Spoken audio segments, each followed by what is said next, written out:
دیکھیں جی، عورت کے لیے سب کانٹیننٹ میں زندگی مشکل کر دی گئی ہے، اور عورتیں بیچاری ہماری اتنی مظلوم ہیں، اذان شروع ہو جائے تو گھر میں شور مچ جاتا ہے، جی دوپٹہ کتھے، دوپٹہ کتھے لے آؤ، پتہ نہیں کیا ہو گیا، اذان شروع ہو گئی ہے تو اس کا دوپٹے سے کیا تعلق ہے؟ اگر کوئی نامحرم گھر میں نہیں آیا، اور فرشتے نامحرم نہیں ہیں، وہ تو ان کی تو جنس ہی یہ نہیں ہے، ان سے تو آپ کو کوئی خطرہ نہیں ہے، آپ گھر میں ریلیکس بیٹھے تو بیٹھے رہیں۔ یہ آپ نے اپنی خود ایک ٹریڈیشن بنائی ہوئی ہے۔ ایون یہ بھی ٹریڈیشن ہے کہ واش روم میں سر ڈھانپ کے جانا، اچھا تو جب غسل کرنے لگیں گے پھر کیا کریں گے؟ کوئی لاجیکل بات کر، اس طرح نہیں ہوتا۔ تو وہ اتنی مشکل زندگی کر دیتے ہیں، وہ کہتے ہیں کہ جناب عورت جب جائے نا جی، اذان شروع ہو جائے تو فوراً دوپٹہ لے لے۔ ٹھیک ہے، ٹریڈیشنل آپ کریں، ہمیں کوئی اعتراض نہیں ہے، اس کو دین بنا کے آپ پیش نہ کریں، آپ کا اپنا ذاتی شغف ہے، جو مرضی کریں اور بنائیں، آپ اس میں چیزیں ایڈ کرتے جائیں، لوگوں کے لیے زندگی مشکل کرتے جائیں۔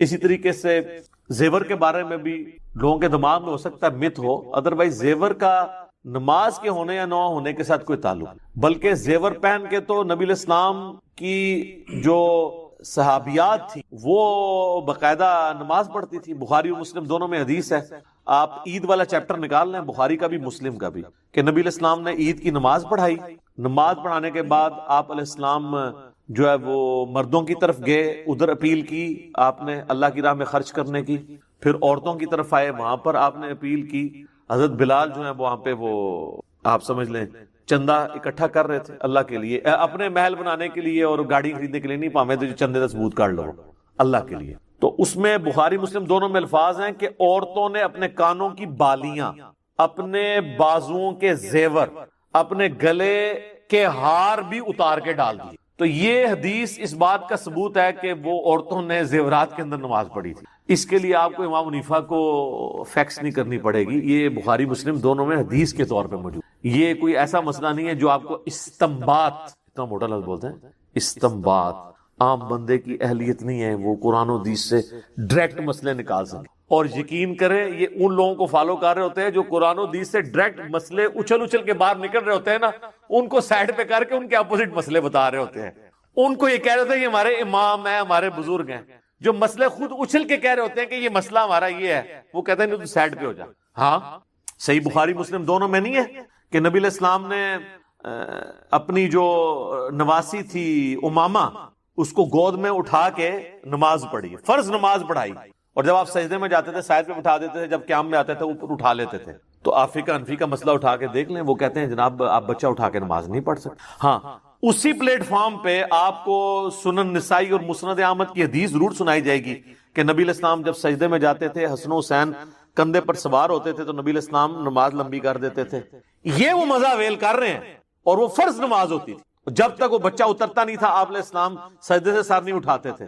اور فقہ حنفی میں مسئلہ انہوں نے یہ لکھ دیا ہوا ہے در مختار کے اندر کہ اگر آپ بچہ اٹھا کے نماز پڑھتے ہیں تو آپ کی نماز باطل ہے۔ ہاں اگر آپ کتا اٹھا کے پڑھ لیں تو آپ کی نماز درست ہے، لیکن اس کا منہ آگے سے باندھ لیں، کہیں زبان نہ مار دے کیونکہ اس کی تھوک ناپاک ہے۔ سر اس میں نا بزرگوں سے ریکویسٹ ہے وہ ایڈ کریں کہ منہ بھی باندھ لیں اور ایک پیمپر بھی بنا دیں، ہو سکتا ہے نماز کے دوران وہ آپ کو تر و تازہ نہ کر دے اور الٹا نماز ہی جاتی رہے۔ یہ کون سا کتا ہے جس کو اٹھا کے نماز پڑھنے کی آپ کو ضرورت پیش آئی ہے؟ یعنی یہ اولیاء اللہ نے کتے پالے ہوئے تھے، اتنے شوقین مزاج تھے وہ کہ مطلب وہ کتے اٹھا کے نمازیں پڑھا کرتے تھے۔ یہ کون سے کتے ہیں؟ پالتو کتوں کو اٹھایا جاتا ہے نا، شکاری اسٹیشن کتا تو کسی نے اٹھا کے نماز نہیں پڑھنی نا۔ تو اسلام میں تو صرف آپ شکاری کتا رکھ سکتے ہیں یا حفاظت کے لیے۔ بخاری مسلم میں حدیث ہے کہ جس نے شکار یا حفاظت کے علاوہ، ریوڑ کی حفاظت یا گھر کی حفاظت کے علاوہ، وہ بھی باؤنڈری سے باہر کتا پالا تو روزانہ ایک قرات اجر اس کے نام ہے، مال سے کم ہو جائے گا، اور ایک قرات عود پہاڑ کے برابر ہے۔ کتے کے اوپر لادہ سے میرا ایک کلپ بھی ہے، وہ آپ دیکھ لیں، شکار کے اوپر آپ لکھیں ڈاگ پالنا، ریبیز کے بارے میں بھی جو ہلکے ہو جاتے ہیں۔ تو جب یہ صورتحال ہو تو وہاں پر جو مسئلے یعنی کلیئر کٹ قرآن و حدیث سے نکل رہے ہوتے ہیں نا، اس کو تو یہ سائڈ پہ کر دیتے ہیں اور کہتے ہیں استنباط۔ ان کا استنباط یہ ہوتا ہے کہ کلیئر کٹ نکل رہا ہے ایاک نعبد و ایاک نستعین، اب اس میں سے نکالنا یہ ہے کہ بابوں کو کیسے پکارا جائے۔ یہ بزرگوں نے خدمت کرنی ہے، بہت کر لی خدمت، ان ریٹائر ہو جاؤ، اون زمانہ بدل گیا، مرنے سے پہلے اے مسلمان کر لے اس پہ غور، کتابوں کا خدا اور ہے، بابوں کا خدا اور۔ تو عورت زیور پہن کے نماز پڑھ سکتی، ٹھیک ہو گیا جی؟ جزاک اللہ۔ علی بھائی اگلا سوال ہے، کیا نماز کی حالت میں عورت کے لیے سارے جسم اور سر کے بالوں کے ساتھ ساتھ ہاتھ اور پاؤں کو ڈھانپنا بھی ضروری ہے؟ اہل حدیث تھوڑی سختی کرتے ہیں اس مسئلے میں، ایک ویسے ضعیف روایت بھی ہے سنن نبی داؤد کے اندر پیش کی جاتی ہے، لیکن وہ روایت کمزور ہے، کہ بلکہ اس کو یہ بھی کہا جاتا ہے موقوفاً ہے ام سلمہ سے، لیکن پھر بھی اس کی سند کمزور ہے، کہ عورت جو ہے وہ نماز کی حالت میں اس کا سطر یہ ہے کہ وہ اپنے پاؤں بھی ڈھانپے اگر وہ ایک چادر میں نماز پڑھ رہی ہے، تو یہ روایت تو کمزور ہے۔ بعض باقی روایتیں ایسی ملتی ہیں جس کی بنیاد پہ لوگوں نے یہ مسئلہ نکالا ہے، باقی امت کا اجماع اس پہ نہیں ہے۔ امت کا اجماع اس میں یہ ہے کہ چہرے کی ٹکیا، دونوں ہاتھ اور ٹخنوں سے نیچے والے پاؤں، عورت ٹخنوں سے اوپر نہیں کر سکتی، تامد یا پینٹ یا اپنا پجامہ یا شلوار، اس نے ٹخنوں سے نیچے کرنا، مرد نے اوپر رکھنا ہے۔ ابو داؤد میں حدیث ہے کہ ٹخنوں سے نیچے ہو تو نماز نہیں ہوتی۔ تو یہ وہ چیزیں جن کا قرآن میں سورہ النور کے اندر ذکر ہے، سورۃ الاحزاب میں، کہ یہ چیزیں وہ ہیں جو خود بخود ظاہر ہو جاتی ہیں، چہرے کی ٹکیا اور یہ اور یہ بھی اس صورت میں جب آپ محرم کی موجودگی میں نماز پڑھ رہے ہیں یا عورتوں والی سائڈ پہ نماز پڑھ رہے ہیں۔ اگر مردوں کے ساتھ مکس گیدرنگ والا معاملہ ہے تو اگر تو یعنی مرد جو ہیں وہ صحابہ کرام ہوں اور عورتیں پیچھے نماز پڑھتی ہوں اور صحابہ کرام مڑ مڑ کے پیچھے تو نہیں ظاہر دیکھیں گے، تو پھر وہاں پہ تو عورت چہرہ کھلا رکھ کے بھی نماز پڑھ سکتی۔ جس طرح ہم کہتے ہیں نا کہ وہ نبی علیہ السلام نے، اور وہاں اسی بخاری مسلم میں حدیث میں موجود ہے، نبی علیہ السلام فرمایا جب تک مرد سر نہ اٹھا لیں عورتیں سر نہ اٹھائیں، کیونکہ کپڑے بیچاروں کے مختصر ہوتے تھے، بعض کا شرمگاہ نظر آ جاتی تھی، تو حضور علیہ السلام نے یعنی حکم دیا جہاں اتنی غربت یہ سارا کچھ ہو، اللہ کے نبی کے پیچھے نماز پڑھ رہا ہو بندہ، تو ان چکروں میں تو نہیں پڑے گا نا وہ۔ تو اب تو خیر میں سمجھتا ہوں زیادہ بہتر معاملہ ہے کہ عورتوں کی جگہ ہی نماز کے لیے الگ بنی ہوتی ہے، وہاں پہ تو پھر کوئی ایسا سلسلہ نہیں ہے، سوائے اس کے کہ CCTV کیمرے نہیں ہونے چاہیے، وہاں پہ بھی کوشش بچنے میں ہی عافیت ہے۔ بعض اوقات انہوں نے کیمرے بھی لگائے ہوتے ہیں علماء نے امت کے وسیع تر مفاد کے لیے، تو وہاں پہ تو نہیں ہونے چاہیے کیمرے۔ اسی لیے میں کہتا ہوں مسجدوں میں اعتکاف کو بھی اوائڈ کریں، عورتیں گھروں میں ہی کریں اجتہاداً، کوئی مسئلہ نہیں ہے، کیونکہ اس طرح کے ایشوز پھر بڑی دور تک چلے جاتے ہیں، کئی ایک چیزیں پھر سامنے آنا شروع ہو جاتی ہیں، مسئلے خراب ہو جاتے ہیں۔ اس لیے عورتیں جو ہے نا وہ اپنے معاملات کو بڑا دیکھ سنبھل کے چلیں۔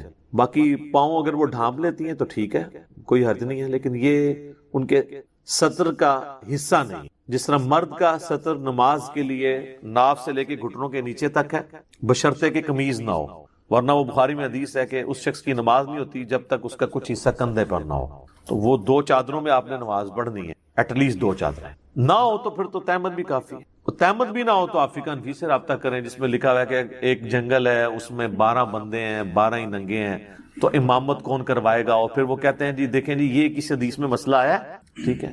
اب اندازہ کریں آپ ایک مسئلے خود بناتے ہیں اور پھر حدیثوں کا مذاق اڑاتے ہیں۔ اس طرح کے تو کئی مسئلے میں نے آپ کے بزرگوں کے نکالے ہیں، ان کو نہیں پتا، مجھے بتائیں کس بزرگ کی کتاب میں کینگرو کا مسئلہ لکھا ہے، پرانے بزرگ کے، کہ کینگرو حلال ہے یا حرام؟ زرافہ، ان بیچاروں کو تو ان جانوروں کا پتہ بھی نہیں تھا، تو اب میں ان کا مذاق اڑانا شروع کر دوں گا؟ اجتہاد ہی تو اسلام کی خوبصورتی ہے، قیامت تک آپ نے حالات و واقعات کو دیکھ کے کسی رزلٹ تک پہنچنا ہے، تو یہاں پر بھی یعنی اجتہاد کے معاملے کے طور پہ چیزوں کو دیکھا جائے گا۔ عورتیں جو ہیں وہ بہتر تو یہ ہیں کہ جب وہ محرم میں ہوں تو پھر تو ٹھیک ہے، ادروائز اگر کسی ایسی اوپن جگہ پہ نماز پڑھ رہی ہیں جہاں پہ غیر محرم کی نظر پڑ سکتی ہے تو اس میں وہ چہرے کا بھی نقاب کرے۔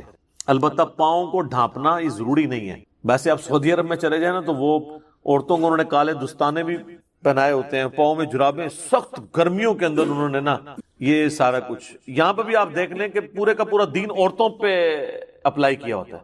میں نے کئی یعنی لوگ دیکھے ہیں جو خود انہوں نے داڑیاں بھی نہیں رکھی ہوئی ہیں اور عورتوں کو سر سے لے کے پاؤں تک انہوں نے نا ہر چیز چھپا کے رکھی، ایون کالی آنکھیں بھی لگائی ہوتی ہیں آنکھوں کے پردے کے لیے۔ میرا خیال ہے اپنے حصے کا اسلام بھی تقریباً جو ہے نا آدھا انہی کے اوپر ہی ڈال دیا ہوتا ہے، ہم تو نہیں کر سکتے تو عورتوں کے لیے جو ہے نا زندگی مشکل کریں۔ تو اگر کوئی عورت لمبا کوئی اس طرح کا پہننا چاہتی ہے ضرور کرے، لیکن یہ اوبلیگیٹری نہیں ہو۔ قرآن میں واضح یعنی موجود ہے کہ وہ چیزیں جن کے لیے چھپانا یعنی ایک عام حالت میں بھی یہ کھلی رہتی ہیں۔ چہرہ جو ہے بہرحال اس میں احتیاط کرنی چاہیے اگر غیر محرم کے سامنے، اگر گھر میں ہے تو پھر آپ کوئی مسئلہ نہیں۔ البتہ یہ حدیث ہے سنن نبی داؤد کے اندر، نبی صلی اللہ علیہ وآلہ وسلم نے فرمایا کہ جب عورت بالغہ ہو جائے تو اللہ تعالیٰ ننگے سر اس کی نماز قبول نہیں کرتا۔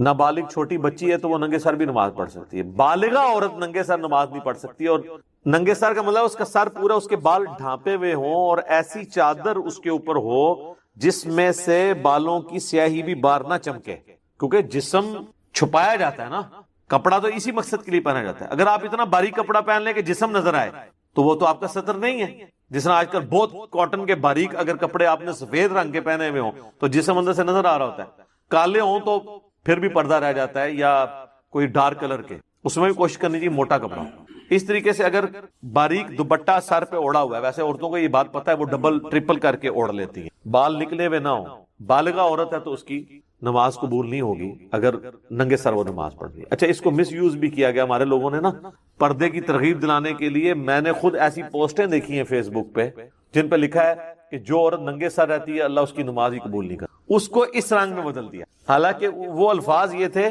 کہ جب عورت بالغہ ہو تو ننگے سر نماز قبول نہیں ہوتی, یعنی نماز کی حالت میں اس کا سر ننگا نہیں ہونا. یہ اسی طریقے سے وہ جیسے صحیح بخاری میں حدیث ہے نا, اس کا ترجمہ بھی انہوں نے غلط کیا ہوا ہے کہ سب سے بہتر وہ ہے جس کی سب سے زیادہ بیویاں ہوں. صحیح بخاری کی حدیث. سر قرآن میں تو لکھا ہوا ہے کہ یہ صرف اجازت ہے 2 3 یا 4 تک, اور پھر اللہ تعالیٰ نے فرمایا اگر خدشہ ہو انصاف نہیں کر سکو گے تو 1 پہ اکتفا کرو. قرآن میں تو 1 کو پریفریبل کہا گیا ہے, زیادہ کی اجازت ہے. اب وہ بخاری کی حدیث ہمیں بھی ایک دفعہ کسی نے بھیج دی, میں نے کہا میں پڑھوں مطلب یہ حدیث, تو حدیث کچھ اور تھی. وہ عبداللہ ابن عباس شادی کی ترغیب دلاتے ہوئے کہہ رہے تھے, چونکہ اس زمانے میں بھی یہ ایک چیز آ گئی تھی نا, بخاری مسلم میں کئی احادیث اس پہ گواہ ہیں. کئی صحابہ نے حضور سے کہا کہ ہم شادی نہیں کریں گے, اور ایک 3 صحابہ والی حدیث بھی ہے, اور بھی کئی حدیث ہے. تو نبی اسلام نے فرمایا رہبانیت اسلام میں نہیں ہے, نکاح میری سنت ہے, جو میری سنت اغراض کرے گا وہ مجھ سے نہیں ہے. تو اسی کانٹیکسٹ میں نا عبداللہ ابن عباس بیسیکلی نکاح کی ترغیب دلا رہے تھے. ترغیب دلاتے ہوئے انہوں نے کہا کہ جو سب سے بہتر انسان تھا نا اس کی تو اتنی ساری بیویاں تھیں, یعنی نبی علیہ السلام, کہ نبی صلی اللہ علیہ وآلہ وسلم نے اتنی بیویاں کی ہوئی تھیں. سب سے بہتر انسان اللہ کا متقی پرہیزگار بندہ تو وہ ہے, تو شادی کرنا کوئی عیب والی بات نہیں ہے. اگر یہ عیب ہوتا تو اللہ کے نبی علیہ السلام نے تو زیادہ شادیاں کی ہوئی تھیں. جو مخلوق میں سب سے بہتر تھا یعنی رسول اللہ افضل الخلق, اس کا انہوں نے ترجمہ اس طرح کنورٹ کر دیا کہ سب سے بہتر وہ ہے جس کی سب سے زیادہ بیویاں. تو وہ ہم تھوڑی سی عقل اپنی بھی استعمال کر لیا کریں کہ یہ ترجمے کس طریقے سے کس طرف لے کے جائے. اور بعض کا ایسے ہو جاتا ہے تھوڑا سا وقف کرنے سے رکنے سے, اٹھو مت بیٹھو, اگر آپ اٹھو مت کے اوپر رک جائیں تو اس کا مطلب ہے اٹھو مت بیٹھ جائیں, اور اگر آپ نہ رکیں تو اٹھو پہ رک جائیں, اٹھو مت بیٹھو تو اس کا مطلب ہے اٹھ جاؤ. ایک ہی جملہ ہے, تھوڑی سی اس کی ٹون بدلنے سے, وقت کرنے سے, بدلنے سے کیا بن جاتا ہے. تو وہ لوگ اپنے اپنے مطلب اس میں سے نکال لیتے ہیں. تو اس طرح حدیث کے اندر جو ہے وہ یہی ہے کہ جو بالغہ عورت اس کے ننگے سر نماز نہیں ہوتی, اس کو سر ڈھانپ کے نماز پڑھنا پڑے گی. یہ اس کا مطلب. واش روم جانے کے لیے بھی سر ڈھانپنا کوئی ضروری نہیں ہے, غسل کرنے کے لیے بھی سر ڈھانپنا کوئی ضروری نہیں ہے. عام حالت میں عورت اپنے گھر میں ریلیکس رہنا چاہتی ہے, اس کو کسی بھی صورت میں اس طرح کے اضافی کپڑے رکھنے کی ضرورت نہیں ہے اگر کسی غیر محرم کی اس پہ نظر نہیں پڑ رہا. البتہ بعض یعنی جسم کے حصے وہ ہیں جو آپ محرم سے بھی سوائے اپنے خامند کے اس کو لوگوں پہ ایکسپوز نہیں کریں. اس لیے قرآن میں آنا کہ ایک اضافی چادر سینے پہ رکھنی ہے, اور عورتیں رکھتی ہیں, گھروں میں بھی رکھتی ہیں عام حالت میں, وہ اپنی جگہ ہے. میں بات کروں چہرہ کھلا ہونے کے, یا ایون ایک عورت اپنے باپ کے سامنے آتی ہے, اس نے ویسے دوپٹہ لیا یا دوپٹہ اس کا گر گیا, بال ظاہر ہوئے ہیں, تو اس کے باپ کے لیے تو وہ پردہ نہیں ہے اس کے بالوں کے. باپ بیٹی کا تو رشتہ بہت عظیم ہے, ٹھیک ہے, تو وہ معاملہ بالکل الگ ہے. تو اس طرح چیزوں کو مکس کرنے کی ضرورت نہیں ہے. ٹھیک ہو گیا جزاک اللہ.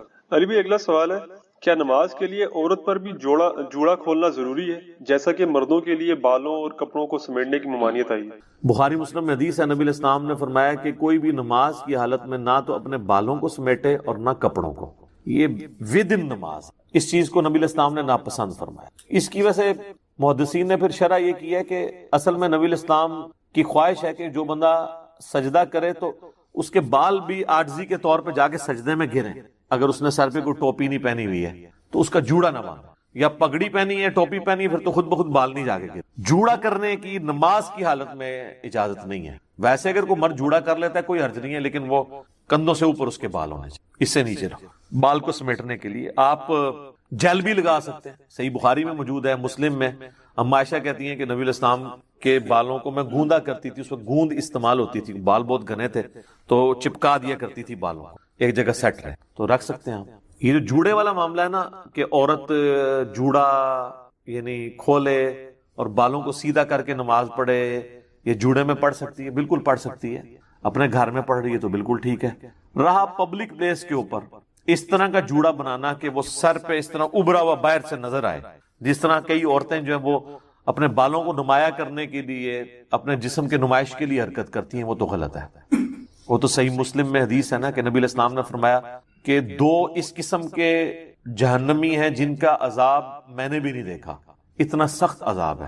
ان میں سے پہلی کیٹیگری ان لوگوں کی ہے جن کے ہاتھ میں کوڑے ہیں، یعنی ویسے حکمران یا ایسے جلاد جو لوگوں کو ناحق مارتے ہیں، اور دوسری وہ عورتیں جو مٹکنے والیاں، مردوں کو اپنی طرف مائل کرنے والیاں، اور ایسا لباس پہننے والیاں کہ گویا وہ ننگی ہوں، یعنی اتنا چست لباس یا اتنا باریک کہ اس میں سے جسم ڈھلک رہا ہو، جن کے سر بختی اونٹوں کے مانند ہوں۔ یہ آپ دیکھیں عرب میں اگر آپ چلے جائیں نا تو کئی عورتیں جو ہے نا یہ اتنا بڑا اوپر جوڑا کر کے نا یوں کر کے حجاب لیا ہوتا ہے۔ یہ کون سا حجاب ہے جس میں آپ اٹریکٹ کر رہے ہیں؟ اس قسم کا جوڑا نماز ہو یا نماز کے باہر، یہ ویسے ہی غلط ہے۔ اس جوڑے میں بھی کوئی نماز پڑھ لے گا، نماز اس کی ہو جائے گی عورت کی، لیکن یہ عمل بذات خود غلط ہو۔ ایون مرد کے لیے بھی جو ہے یہ صرف ترغیب کے لیے ہے کہ وہ یعنی ان کاموں سے بچے کہ نماز کی حالت میں وہ جوڑا یا کپڑوں کو نہ سمیٹ۔ اب بعض کا لوگ پینٹ میں نماز پڑھ رہے ہیں، اب سجدے میں جانے لگتے ہیں تو تھوڑی سی پینٹ ان کو سمیٹنی پڑ جاتی ہے، ادروائز پینٹ پھٹ سکتی ہے، تو وہ اتنی چوڑی نہیں ہوتی، ڈریس پینٹ نہ ہو تو وہ ایک معاملہ الگ ہے۔ یہ چیزیں پریفریبل ہیں، یہ اس طرح کی چیزیں نہیں ہیں جن سے حلال و حرام کا مسئلہ اخذ ہو۔ تو بہتر یہ کہ عورت جو ہے وہ جوڑے کو اوائڈ ہی کرے، بال سیدھے رکھے نماز کے لیے بھی، لیکن بعض اوقات وہ وقتی طور پہ سمیٹنے پڑ جاتے ہیں، کوئی حرج نہیں۔ اور اس میں ایک میں شرعی مسئلہ بتا دوں، بخاری مسلم میں یہ بھی حدیث ہے، اما عائشہ کہتی ہیں کہ نبی علیہ السلام ہمیں حیض کے بعد جب غسل کا حکم دیتے تو حکم دیتے ہیں کہ جوڑا کھول کے ہم غسل کریں، اور عام غسل جنابت میں آپ ہمیں چٹیا یا جوڑا کھولنے کا حکم نہیں دیتے تھے، یعنی جو بال باندھے ہوتے تھے چٹیا، تو وہ بس چٹیا کے اوپر ہی ہم پانی بہا لیں، بس سر کی جڑ تک پانی پہنچے۔ عورتوں کو اللہ نے یہ آسانی دی ہے کہ وہ حیض کا غسل تو بال کھول کے کریں گی، اس زمانے میں تو پانی بھی ایشو تھا، اور عام جو غسل ہے نا اس کے لیے ان کو کوئی پانی اتنا زیادہ استعمال کرنے کی ضرورت نہیں۔ اور نماز کو اتنا کیجول بنا لیا انہوں نے۔ صحیح مسلم کے اندر حدیث ہے، آپ صلی اللہ علیہ وآلہ وسلم نے فرمایا بندے کے کفر اور اسلام کے درمیان فرق ہی نماز ہے۔ جو نماز پڑھتا ہے وہ مسلمان ہے، اور جو نماز نہیں پڑھتا وہ پاکستان کے شناختی کارڈ میں مسلمان ہے، اللہ کی ڈیفینیشن میں وہ عملاً کافر ہے۔ صحیح مسلم انٹرنیشنل نمبرنگ کے مطابق 246 نمبر حدیث ہے، آپ جا کے PDF کھول لیں، اسلام 360 میں جا کے 246 نمبر حدیث صحیح مسلم کتاب الایمان چیپٹر میں کھول کے دیکھ لیں کہ بندے کے کفر اور اسلام، شرک اور اسلام کے درمیان فرق ہی نماز ہے۔ آپ بے شک اپنے آپ کو مسلمان کلیم کرتے رہے، لیکن وہ شناختی کارڈ والا مسلمان ہے، نکاح طلاق والا مسلمان ہے، اس کا جنازہ بھی پڑھ دیا جائے گا، پیدا ہوگا اذان بھی دے دی جائے گی، اللہ کے حضور وہ مسلمان نہیں ہے، وہ بس کلمے کا ہی ہم احترام کرتے ہیں، ادروائز تو عملاً کافر ہے وہ۔ اسی طریقے سے جامعہ ترمذی میں حدیث ہے، سنن نسائی کے اندر حدیث ہے، سنن ابن ماجہ کے اندر حدیث ہے کہ آپ صلی اللہ علیہ وآلہ وسلم نے فرمایا جس نے نماز چھوڑ دی گویا اس نے کفر کیا، من ترک الصلاۃ متعمدا فقد کفر۔ اب اس سے زیادہ اور کیا سخت بات کی جائے کہ کسی کو یقین آئے کہ جس نے جان بوجھ کے نماز چھوڑ دی اس نے کفر کیا۔ اب جان بوجھ کے یہ نہ سمجھیے گا کہ جی میں بال بچیاں دے وہ کمائی کرتا رہنا تھا، منو ٹائم نہیں ملتا۔ جان بوجھ کی ڈیفینیشن بھی نبی علیہ السلام نے بخاری و مسلم میں موجود ہے کہ اگر کوئی شخص بے ہوش ہو جاتا ہے یا سویا رہ جاتا ہے، یہ 2 آپشنز ہیں، یا تیسرا آپشن ہے وہ بھول جاتا ہے، تو جیسے یاد آئے اسی وقت وہ والی نماز پڑھ لے۔ لیکن جو شخص دنیا کو ٹاپ پرائورٹی مانتا ہے، اپنا آفس چھوڑنے کے لیے تیار نہیں، اپنا کلینک چھوڑنے کے لیے تیار نہیں ہے، اور اپنی دکان چھوڑنے کے لیے تیار نہیں ہے نماز کے لیے، تو ظاہر ہے کہ وہ تو اپنے آپ کو دھوکہ دے رہا ہے۔ اللہ تعالیٰ تو اپنے معاملات کے اندر بالکل اسٹریٹ فارورڈ ہے، بالکل یہ ذہن میں رکھ لیں۔ جامعہ ترمذی میں صحیح سند کے ساتھ موجود ہے، عبداللہ بن شفیق تابعی رحمہ اللہ تعالیٰ کہتے ہیں کہ صحابہ کرام علیہم رضوان صرف نماز کے چھوڑنے کو ہی اعمال میں سے کفر سمجھتے تھے، یعنی وہ کسی کو نماز پڑھتا ہوا دیکھتے تھے تو کہتے تھے یہ مسلمان ہے، اور کسی کو نماز پڑھتا ہوا نہیں دیکھتے تھے تو وہ کہتے تھے یہ کافر ہے۔ یہ جامعہ ترمذی ہے، یہ کوئی سٹوری بک نہیں میں سنا رہا آپ کو۔ مسند احمد میں صحیح سند کے ساتھ حدیث ہے، نبی صلی اللہ علیہ وآلہ وسلم نے معاذ ابن جبل سے فرمایا معاذ اللہ کے ساتھ کسی کو شریک نہ ٹھہرانا، خواہ تمہارے ٹکڑے ٹکڑے کر دیے جائیں، تمہیں سولی پہ چڑھا دیا جائے، تمہیں آگ میں جلا دیا جائے، اللہ کے ساتھ کسی کو شریک نہ ٹھہرانا۔